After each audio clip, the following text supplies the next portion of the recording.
Magandang araw po guys. So update po pala tayo sa pinagawa kong bahay.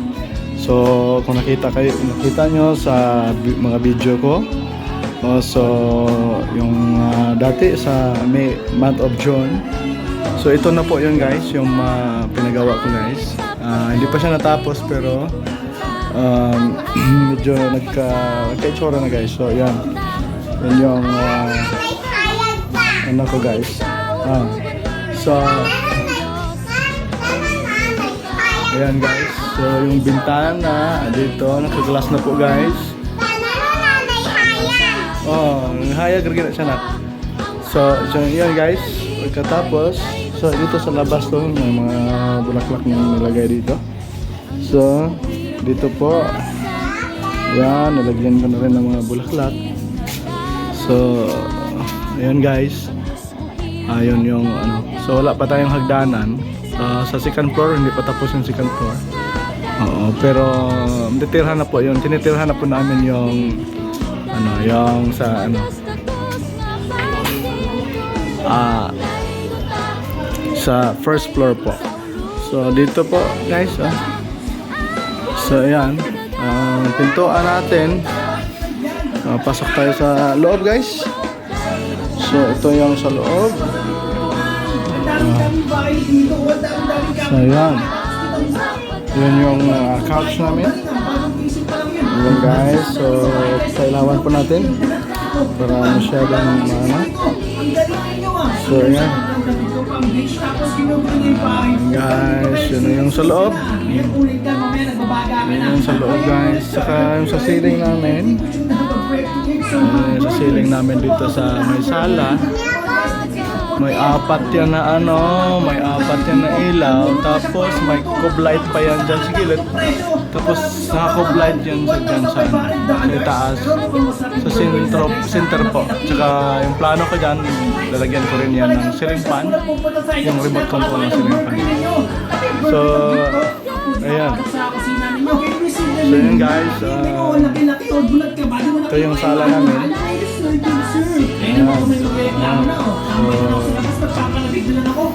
Ano yun guys. Okay, so yung dining table pa namin. So dito sa kusina po. So sa itaas yung jealousy. Ayan, kusina namin. So hindi pa tapos tong sa lababo at saka yung sa kabila, wala pang cover. Pero lalagyan natin yan, tatapusin natin yan. Pero since naubos na yung budget natin, so hintay muna tayo, mag-iipon muna tayo guys. Ito yung sa pintuan ng CR namin. So pasok tayo sa CR. Ayan, yung CR namin guys. Ayan, so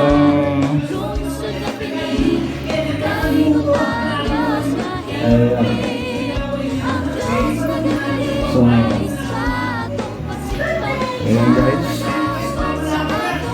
So punta tayo doon sa room namin, sa master's bedroom po. So ayan, ito po yung master's bedroom. Pasok tayo. Ayan. So masyadong na-arrange, pero yun na yan. Arrange ang mga anak ko. Dito yon sa loob ng master's bedroom namin. Yan. So tapos yung sa kabila, yung sa anak ko. Yan yung isang ano dyan, double deck, tsaka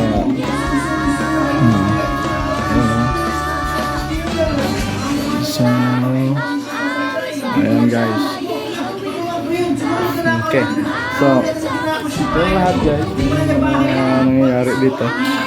So pupunta tayo dito sa ano, ito sa kabila. So noon di pa ito gawa, pero gawa na ito ngayon. So naka-cemented na. So yung hagdanan pa taas wala pa, pero yung ano guys, dirty kitchen. Yan yung dirty kitchen namin. So hindi pa na ano, pero Kunting ano na lang, ready na yan. Yun yung CR sa ano namin. Mga manggagawa natin. Dito sa furnitures. Yung CR nila. Di na sa Pakuyogo na. So, yun guys. Okay, so yun po lahat guys. Ang update ngayon sa bahay natin na pinagawa. Thank you very much sa Kinabuhing Gagmay. Thank you for watching, share, and subscribe. Salamat. Magandang araw sa inyong lahat. God bless you all. Mama, tanong ka. Hey, matamang